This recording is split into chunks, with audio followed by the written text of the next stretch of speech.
Welcome to Media Voices, everybody, and our special climate reporting focused episode. I'm Chris Sutcliffe. I'm Esther Thorpe. And I'm Peter Houston. This is unexpectedly the last in our series of deep dives looking at key media moments from the past year that have shaped the industry over the past 12 months.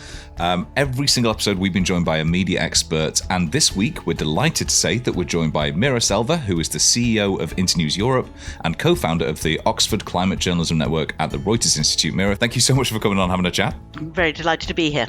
And the topics we've discussed this season will all be featured in our annual Media Moments 2022 report, which is being released this week, November the 30th. We're actually having a virtual launch event on Wednesday with BuzzFeed's Caroline Fenner, Adweek's Stephen Lepetak and Pool's Ludovine Paquette joining us on the panel. You can pre-register to receive the report if you're listening before Wednesday. If you're listening after the 30th, it's exactly the same link to download it, and that's voices.media/mm22. And if you pop your details in there, we'll send you an invite to the event as well. Should you miss it, we're going to be releasing the event on YouTube and as a podcast the following week, so there'll be a chance to catch up, although we do hope to see you there on Wednesday. This season and the Media Moments 2022 report would not be possible without the support of our sponsors, Pool. Pool is the membership and subscription suite used by leading publishers around the world. You can find out more about them as well as lots of useful case studies and benchmarking tools at Pool, that's pool.tech. And we'll link to them from our show notes at voices.media. Well, in previous years, when we've done the Media Moments report, we focused on climate as a sort of subset of the other sections of the article, because obviously, even though it is all-encompassing, often we found that there wasn't necessarily enough to write about. But this year, I think we've all been delighted to see a bit of a sea change in how media organizations, collectives, and organizations are actually approaching climate as a not just a topic to be written about and to be kind of shared with an audience, but also in terms of how climate coverage is being monetized and what that actually means for the future of climate coverage. 2022 has seen much of the developments around climate journalism come from cross-industry organizations and collectives rather than those solo newspapers, newsletters, and some of those individual reporters. To what extent, Mira, do you think that we have seen a bit of a sea change in how climate is covered this year? We've seen a massive change in the way industry covers climate, partly because extreme weather events have become far more frequent and far more dramatic. And this is both events like the terrible floods in Pakistan, but also the storms that were destroying bridges in Florida. And then in the UK, we just see extreme weather on a more frequent basis. So people are seeing this literally outside your window. And if journalism's point is to look out the window and tell you whether it's raining, well, it's raining. We're also seeing that audiences are making it clear that they want more reporting on this subject. Climate change is a topic that really appeals to younger audiences. It's taken far too long for editors to understand that the topic is fundamental to the way people see the world. If you're a teenager, the climate crisis is the equivalent of the nuclear crisis or the kind of fears of the Cold War. They're the things that make you wonder if you're going to grow up into a world at all. Yeah, I mean, that's a terrifying but realistic way of looking at it, the fact that it is now existential for kind of younger audiences. I wonder, to what extent have we all seen an increasing focus on climate within kind of the newspaper industry? One of the things that we saw, and I'm sure it was this year, but it certainly wasn't much before, and I think it was Wolfgang Blau that wrote a thing about after COVID, when everyone became a COVID reporter. So whether you were reporting on science or business or health or even sport, COVID factored in your coverage. And what Wolfgang was arguing was that now everyone should be a climate reporter. Because of the enormity of the challenges that we're all facing with it, that everyone needs to find that angle and needs to report that angle. So just having a couple of reporters in the corner that's your climate desk isn't enough anymore. And I think that conversation properly started this year. So yeah, I do think there's been a change. So it's more of a horizontal than a vertical now, where it's something that's across every type of reporting. You know where I've actually seen it quite a lot this year is in sports coverage. Because obviously some, in terms of like fans going out to places and in terms of like greenwashing of destinations, but also in terms of how, extreme heat, extreme weather is going to disrupt sport. So yeah, I think that's exactly right. I think having a World Cup in Qatar where they're actually trying to air condition the stadiums sort of brings that front and centre. Yeah. And we've seen as well a couple of the newspapers that we would never have thought would have gone in on this. So earlier in the year, I know The Sun, nominally at least, launched a kind of green vertical. So they're talking about climate as well. We can talk about that in more detail and whether we believe that is authentic in a little bit. Esther, what would you say have been some of those key trends around climate coverage and journalism that you've seen over the past year? I mean, I probably speak mostly for the UK because it feels like it's been a bit of a kind of benchmark here in the UK, mainly because we broke our record temperatures in July by not just a degree or two, by 4 degrees. I wasn't actually, we were on the coast when it hit 40 in London, but that was, I think, quite a wake-up call for even people who've just sort of, not climate deniers necessarily, but people that have just sort of been like, it's not my problem. Well, actually, if you're living through that kind of thing, that is not a normal temperature for the UK. Can I just say, though, it wasn't a wake-up call because you couldn't sleep at all. And that in a way, I think it does feel a little bit like a lot of the efforts at the moment are a little bit too little too late. Like it is on our doorstep now. It has started. And that feels quite, I suppose I don't really know how publishers should approach that, because you don't want to, we've also seen this year sort of huge issues with news avoidance, people sort of generally tuning out of bad news. And it gets to the point like, what can we do about it? And that I think is still something that climate journalism is got a long way to go on. It's not just reporting we are at the start of possibly the biggest existential threat to mankind. It's what can we do about it?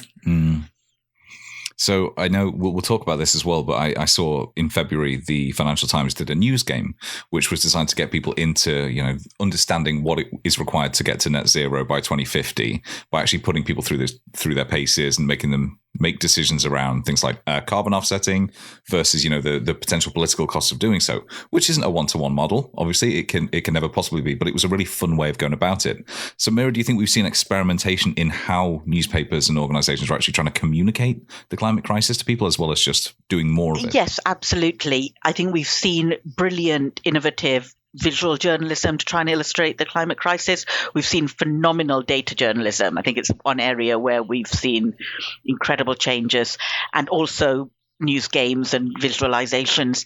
I think it goes to a fundamental point, though, which you mentioned, Esther, about not wanting to put people off news, and news avoidance is a growing issue. And with climate change reporting in particular, the research tends to show that people react best when the reporting is accompanied by action. So the idea that there is something going on, here's what you can do about it. Now, I want to focus a little bit on the here's what you can do about it, because it's very easy to run campaigns saying recycle, use plastic bags, don't fly on your holidays. But we also need action to put pressure on policymakers, put pressure on governments, put pressure on corporations to fundamentally change the way they do business and the way they view the fossil fuel industry. So it's important that journalists and journalism doesn't get too focused on the individual, because that's what we do normally as journalists. We focus on individuals and individual stories and pull back and say this is a systematic crisis that requires a systematic response.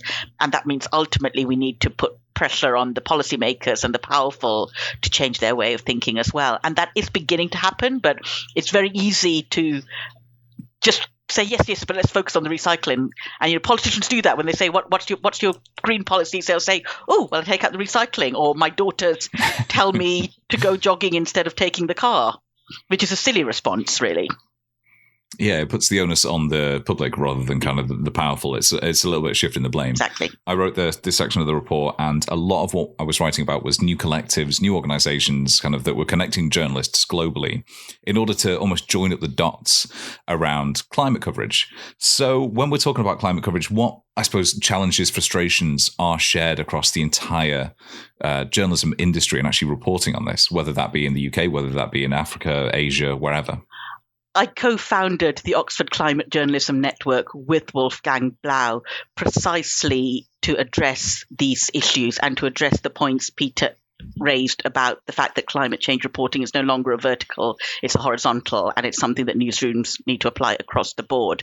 So we pulled together 100 journalists for the first cohort. I think we're now on the third cohort, to come together, and they were politics writers, transport writers, business writers, from all around the world. And the idea was to give them skills and also listen to them about what they needed. What they need is data. journalists from the Global South were really clear that they understand the topic is important. Their audiences understand the topic is important. They don't always get access to the data they need that's locally relevant. They certainly don't get access to the experts and the scientists that they need.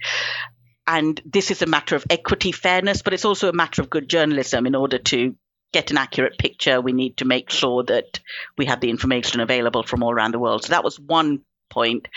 The other point was getting engagement from their editors and to convince them that this was an important story that was worthy of being on the front page or the top bulletin or on top of the home page. And the third one was far more psychological. They needed a sense of solidarity with each other because climate journalists are subject to a huge amount of trolling online. They come under attack in very polarized societies, but also in less polarized societies. And it has an effect, it has a cumulative effect on their kind of mental well-being and how they're able to do their jobs. So what we found is that they want data, they want access to the scientists, but they also want some support structures in place to recognize the pressures they work under. Actually, one of the things that I saw mentioned was, and I think this was in partnership with what you're doing, was that the Global South Climate Database was put together in order to grant access to kind of a wider array of climate scientists, scientists more generally, who will actually be able to provide a sort of holistic view of climate in a way that I don't necessarily think we have seen in a couple of ways in the past couple of years. We've seen, it very much parochial on a very local level. We've said, oh, here's what the climate crisis is like for us in the UK, but this actually seems to be designed to provide a much wider look. It was an initiative between the Oxford Climate Journalism Network and Carbon Brief to raise the profile of scientists who are already experts in their field and recognized experts, and they are contributing to the kind of UNFCCC, and they're part of the discussions, but they're not visible in the media. And that's the point we were trying to address. Again, speaks to that collaborative nature of climate journalism in 2022. But from a business perspective, Peter and Esther, what do you see as being some of the most important media moments from the past year in terms of individual organizations who are trying to either make a commercial imperative as much as a moral one around climate coverage and actually really develop their own business models that support their climate coverage? I was lucky enough, as I keep telling everyone, to be at Cannes this summer. And one of the things that I saw at Cannes was this, I think it was Extinction Rebellion, but it was certainly one of the climate activism groups. And they just absolutely bombarded Cannes. They stormed the beach with these little canoes with people dressed up in these costumes of that dog that's in the room that's burning. It's all, I think this is fine. Yeah. They went up on the roof of the Palais. There was just all sorts going on. And I think what was really interesting about that for me is that I could have imagined in the past that activists kind of storming an industry event would have really got short shrift, but they didn't. They really seemed to be a kind of atmosphere, maybe not welcoming the disruption, but certainly understanding why they were doing it. Mm. And at the same time, Group M is saying, okay, well, let's try and get to net zero for advertising targets, because some of the programmatic and the ad stack stuff is just horrendous from a climate point of view. So there really seemed to be a proper conversation on the commercial side, and it wasn't. So often you see the greenwashing stuff. We're an environmentally friendly oil company, even though we're drilling holes everywhere and whatever. This wasn't like that. This was very much backroom stuff. This was how can we be a better organisation, and people might not even know about it. So I thought that was really interesting. It was very much the industry talking to itself rather than trying to convince the public that they were doing a great job. Esther's suspicious. So I think that's great in principle. But I can remember reading this story and hearing the quotes from the people that were saying, oh, if publishers haven't got their green credentials ready to show us, we're going to drop them from our our plans. And I was just kind of there like that. This feels like an awful lot of can talk that is never actually going to be put into practice. Can talk, and it's and it's just sort of like, I mean, not only I think if advertisers are putting pressure on publishers, like you said, Peter, they've got a long way to go themselves. And I just think there's an awful lot of that, like COP27, which is an awful lot of talk and no trousers. Oof, controversial. I would say on COP27, the commitments to fossil fuels were disappointing or non-existent, but they did put loss and damage on the agenda in a significant way and talk about reparations of sorts. And this is the first time this has happened. And this has happened because there were voices at COP from the countries most affected by climate change, and they were being listened to. Those people have put a lot of effort into attending previous COPs, and it was quite striking that the summit in Glasgow and the one in Egypt was when I had a sense that they were actually being heard and taken seriously. And actually, I think some of that goes back to, so like I'm not saying the climate efforts have been this year, but a lot of publishers and the networks have started climate efforts sort of within the last 3 to 5 years. That feels like the natural result of it, because we're hearing stories from people on the ground affected, and people are actually interested in the stories in those areas. There's a lot more connection between journalists in the UK and journalists in places like Bangladesh and Pakistan that are affected by flooding, and that sort of that coming together to surface those stories and to say what is actually going on in these countries. That yes, it's hit the UK firsthand this year, but this has been going on in other countries for years that have been feeling the effects of what we've been doing, and it feels like because a lot more of that is coming together, we're seeing a lot more of it. We're seeing a lot more of the effects of it. I've got a question for Mira on that though. So you bring together these cohorts, some from Europe or America, I'm assuming, but then others from the global South, Africa, Asia. Are the guys from the South like really frustrated that the Northern Hemisphere is just waking up to this?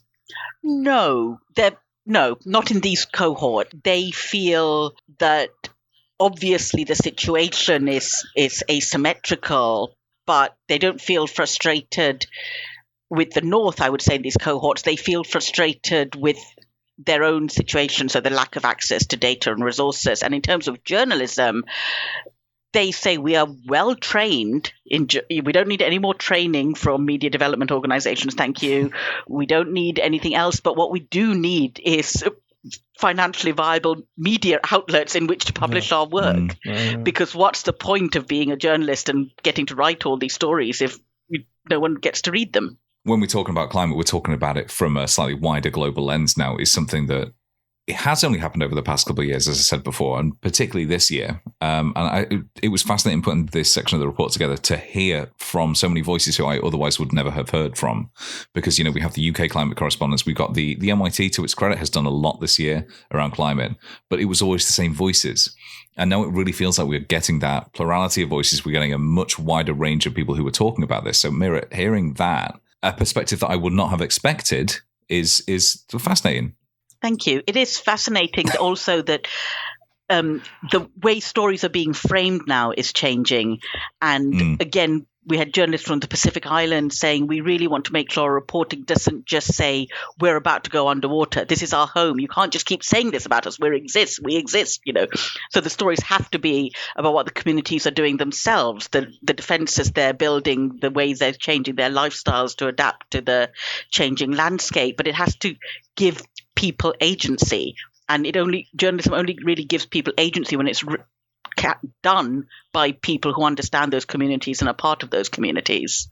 That is really interesting. That echoes what the NYT's climate editor, Hannah Fairfield, said, because she was basically saying that the caliber of climate journalism is being raised globally. She said that she will recognize that it's being successful when other news organizations hire more reporters to cover climate issues. I celebrate it because it means that we, and by we I mean climate journalists, are changing newsrooms and having an impact. So when we're talking about it becoming a horizontal, I think that goes to what you were saying there, Mira, where it is now stories that are being told in a way that might actually have an impact rather than just sort of a passive voice about what is happening. Absolutely. And it was the way newsrooms started hiring business reporters to run the whole news desk, to make them news editors, to make them political correspondents. So there was a recognition that financial reporters, business reporters understood numbers, and that was a really useful skill set for reporting across everything. And it'd be really great if we start seeing more of that with climate reporters being recognized for the value they bring to other verticals as well. The other side of that, I know Esther wants to talk about this, but the other side of that is just the stupid reporting that goes on in some of the UK tabloids. That idea that, woohoo, we're all going to have really great summers now. And that has got to change. Somehow that has to change. There was a really good Guardian article by Saffron O'Neill that basically said, those fun in the sun front covers are dangerous. They're misleading almost. Yeah, I was going to say, I'm surprised we've got this far without mentioning the fact that, a lot of the Murdoch papers still are very, very reliant on the fossil fuel money.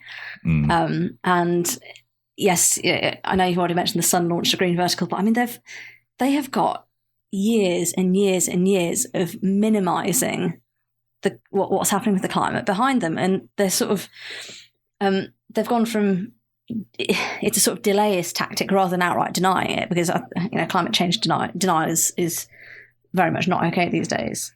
It's not brand safe. It's not brand safe. I'll just quickly. We see that in the UK in the tabloids and whatever. Imagine what's going on in the States for Fox News. Yeah, I mean they've got bigger climate problems than we have at the moment. Can I? Go ahead. Sorry. No, it's good. It still feels like it's still very, very separated by. It depends which papers you read, which publishers you follow, as to how much of, as to what kind of tone climate coverage is taking, and that needs to change still. There was a really interesting initiative in Australia run by David Holmes of Monash University that dealt directly with the Murdoch press. He wanted to see how you change attitudes to climate change. So he went to the Murdoch-owned newspapers and outlets to say, can we partner with you and add opinion pieces by climate change scientists, by people who are highlighting the nature of the problem? And we want to do it with you because your audience is climate skeptics and climate deniers. And so this is the audience we really need to use. And there was an agreement reached, and they ran this initiative, and they're still tracking the impact. But if you look at what happened in the elections in Australia, which turned on the issue of climate change for the first time ever, it's incredible, really. So I fully hear what you're saying about the tabloids and the attitudes, but I don't think it's fair to kind of say it's a kind of monolithic block that acts in the same way and that each outlet is responding in the same way, because I think what happened in Australia was really interesting, that the academics went to the journalists that they hate the most, basically, even though they never say that outright, but they went to the one they're most skeptical about and say, let's work together. And what they achieved together was incredible. That plurality of voices again, it's just making sure that there is, and I suppose that it's sort of this virtuous circle where as more of the public becomes more aware of this, has to live with it, more brands want to align with those values of the public, want to, appear in newspapers that also share those values. So ultimately we are kind of on the right side of a spiral potentially, and we've seen that this year, but it's going to take, I think, to Esther's point, quite a while, because there have been some studies out this year that shows that, delayism is the new tactic. So I wondered then, when we're talking about initiatives that we like and that we want to see more of next year, what are we feeling hopeful about when it comes to climate coverage?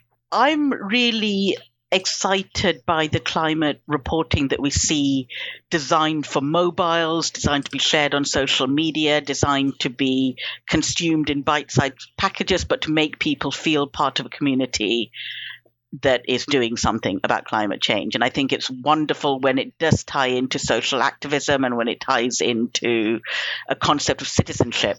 And it helps deal with some of the other issues we're seeing in society, of increased polarization, of cynicism in politics, a kind of breaking of trust, and to give people a topic and say, this is important and this is something we pull together on because we need to do it for our own survival, it's important. And I think it can change how we see our sense of participation in public life. Esther, I don't want to bring it down, but I know that you have a news avoidance issue you want to bring up.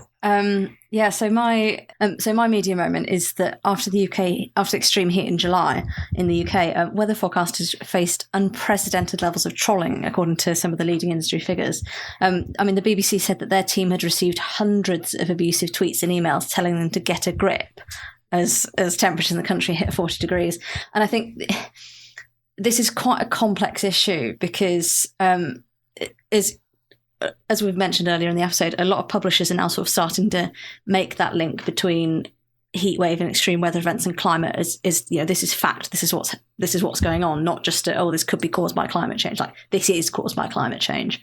But there has, in the past since 2016, just been this relentless news cycle of what's now been dubbed a perma-crisis. We've gone from, since COVID alone, it's like almost every month we're lurching to another sort of new crisis. And there was an awful lot of people sort of saying that, oh, well, you're creating, your fake emergencies, so people do as they're told. There were a lot of conspiracy theories like circulating in some quite mainstream circles about, this has been caused because the government's dispersing substances via aircraft to trap the heat in so that they can kind of keep you compliant and keep you panicked. And although, I don't condone conspiracy theories in the slightest, but I think that goes back to what people like Nick Newman and, the Reuters reporters said, is that if we report it in such a way that isn't helpful and isn't kind of focusing on some of the explanations behind it, people do very naturally kind of fall into this, oh, well, this is just another crisis. We went straight from Ukraine to the climate crisis. Now we're into, cost of living crisis here in the UK. And it just, but it's, and I don't know what we can do about it in a sense, because obviously like these news events happen and we can't not report on it. But people are just so kind of tired of bad news. I think that comes back though to Mira's point about solutions focused rather than just sensationalizing it. And it's something the BBC did actually do quite a good job of, which is why I'm surprised their reporters were targeted, is that they had an FAQ page saying, with those common issues that came up, and I know Reuters have actually discussed this on a recent Conversations episode with us, where they preempt the questions people ask, like was this as bad as the heat wave back in 1970, whatever? No, actually, this is why it's worse. This is what's actually changed. And they were very much taking questions that people had and breaking them down and answering them proactively. But that's the profile of the crazies that are always going after the BBC. Oh, it wasn't like this in my day. We didn't have central heating. We didn't have air conditioning. Blah, blah, blah. That's why the biggest episode we ever had was Mariana Spring, because all the nut jobs were checking out to see what she was saying. Peter, maybe some of those nut jobs stuck around. We can't be. What if the nut jobs make up 90% of our audience? We can't be slagging them off. If you're a conspiracy theorist, we don't need you. Do you know that this was really nicely highlighted? This kind of example was really nicely highlighted with the crisis that happened in the hospitals at the end of 2020 with bed availability for COVID. There were all these headlines about, hospitals are at breaking point. And somebody went and they did this research and they pulled up all of these headlines from the last 7 years with exactly the same headline every single winter. And it's like at the end of 2020, there was actually a genuine bed crisis. The FT did these brilliant charts of it showing, like, yes, this is 10 times worse than previous years. But and I heard it on the radio this morning, exactly the same thing is coming back around with the bed crisis in hospitals. Like, we need context to this. And it's not, I'm not saying like we shouldn't be reporting on bad news stories or we shouldn't be putting political pressure on, but it needs context, because otherwise when big things happen, like we have huge extreme weather events in the UK, people are sort of like, oh yeah, but you can go back and see the headlines from 2018 when there was that long drought. And it's like, it's different, but how do we contextualize that and emphasize that without it sort of being this constant cycle? I think that's to do with two things, which is reporting uncertainty. So understanding that sometimes things change, and it was a bed crisis last year for this reason and this year for a different reason, or last year was not as bad as we feared it would be, but here's why. But when we wrote the article, we were concerned about it. And to say when the facts change, you can report on the facts differently. The second point is about attribution. And so one thing we've really looked at in the field of climate change reporting is weather attribution reporting. It's very tempting to say any extreme weather event or any food crisis or famine is related to climate change. And sometimes it is and sometimes it's not. And the danger of saying everything is related to climate change is people stop believing it, or it starts becoming overwhelming and you end up thinking nothing can be done, it's all hopeless anyway. So it's very important to be precise and to sometimes say we don't know. It might be related to climate change, it might not. And this is again something that I fear that journalists are not good at doing. And now that climate change is a thing and we all want to jump on that bandwagon, it's really tempting to say this is how we get people's attention, to talk about it being how it's related to climate change when it might not be. That actually reminds me, and I've forgotten which publisher did it, but a publisher did a piece early this week, because we've had a particularly mild November here in the UK. Like we've had days of like 17 degrees. And there are quite a few publications that are like, oh, this is a result of climate change. And this publication said, actually, this particular event isn't. This is just because the Gulf Stream shifted a little bit and it's caused this this warm weather plume. And they said, that actually is not related to climate change, but, these events earlier in the year were. And I thought that was quite brave to point that out and to say, because it would have been very, very easy to sort of do another hysterical warmest November on record, due to climate change. And actually, this particular thing didn't happen to be caused by that. Well, I think that speaks to that shifting attitude. There's a really great quote from Wolfgang Blau, not to harp on about Wolfgang every single 5 minutes on this episode, but he said, in August, he said, I've often interacted with people at news organizations where they know perfectly well about the size of the risk we're facing from climate change and who, at the same time, make very short-term opportunistic decisions in their framing of the issue based on what they thought would sell the most copies.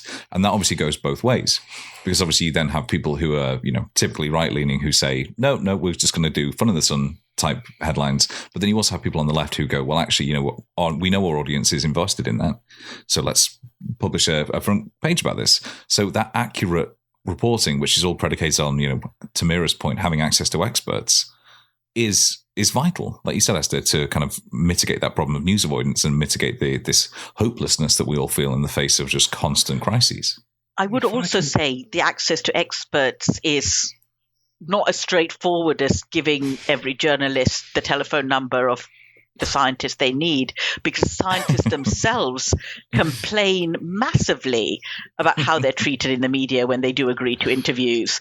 They're carefully considered, minutely researched data is simplified, distorted, manipulated. Yeah. They're made to look like fools in front of their peers, which they care about far more than how they look to the public. And they also worry that it will do real damage to their work and to their funding prospects. And again, they really think that journalists aren't good at understanding the scientific principles of uncertainty and how you build knowledge in the scientific arena, which is to test hypotheses. Yeah, just these journalists going, well, and I'm a journalist, I'm guilty of this to some extent, going, well, it's a simple question, yes or no. Exactly. Is it good? Is it bad? Yes or no? I mean, the planet, the climate, the way it all interacts is very, very complex, and scientists don't agree about, is a 1 degree rise irreversible? What are the consequences going to be even for the next couple of years? And that has sometimes been portrayed time and time again as like, the experts are on opposite sides of this. They don't agree. And actually, it takes quite a lot of sort of quite subtle and nuanced reporting in order to present some of the things that the research says. And I can understand why they sometimes just don't want to speak about it. Yeah. And that's not even getting into sort of the academic publication side of things, which is its own kettle of fish. Like you said, Esther, it's endlessly complicated. I know that we're going to be back here this time next year talking about this, talking about the progress that we've seen made, and even, unfortunately, probably some of the backsliding that we've seen done as well. But Mira, thank you so much for coming on and having this chat with us. If anybody who's been listening wants to reach out, find out more about any of your projects, where's the best place for them to do so? The Reuters Institute for the Study of Journalism website and its newsletter will give details of the Oxford Climate Journalism Network. Internews also runs the Earth Journalism Network that provides grants, fellowships, trainings, awards for good climate journalism, and it's really worth looking at those projects, and that's on the Internews website. And those two are the main channels for us. Thank you. Very quickly, one question from Mia before she goes. Are you optimistic? Yes, I am actually. There's no other way to be, is there? I'm not a pessimist by nature, so there's no point getting it just for this. Nailed that. That feels great. That actually makes me very hopeful. Good. And as this is our last episode of the season, thank you so much to Membership and Subscription Suite Pool for sponsoring this season of the Media Voices podcast and our Media Moments 2022 report, which is out this week. You can check out their tools, tips and tricks for paywalls and subscriber retention over at pool.tech. That's POOL.tech. And tune into our launch event with Pool's Ludovian Paquette, Adweek's Stephen Lepetak and BuzzFeed's Caroline Fenner on Wednesday, November the 30th. You can sign up for that, you can pre-register for the report or download it if it's after Wednesday by going to voices.media/mm22. Well, we hope you've enjoyed the season. We've experimented with the format a little bit. If you do have any feedback, we want to hear it. Would you like us to carry on doing this? Do you want us to go back to the old thing? Do you want us to try something completely new? You can get us on news@voices.media if you have any feedback. But for now, thank you so much for listening to this season of Media Voices. Tune in next week for the audio from our live publication event of the Media Moments 2022 report. But for now, thank you so much and goodbye. Goodbye. Bye.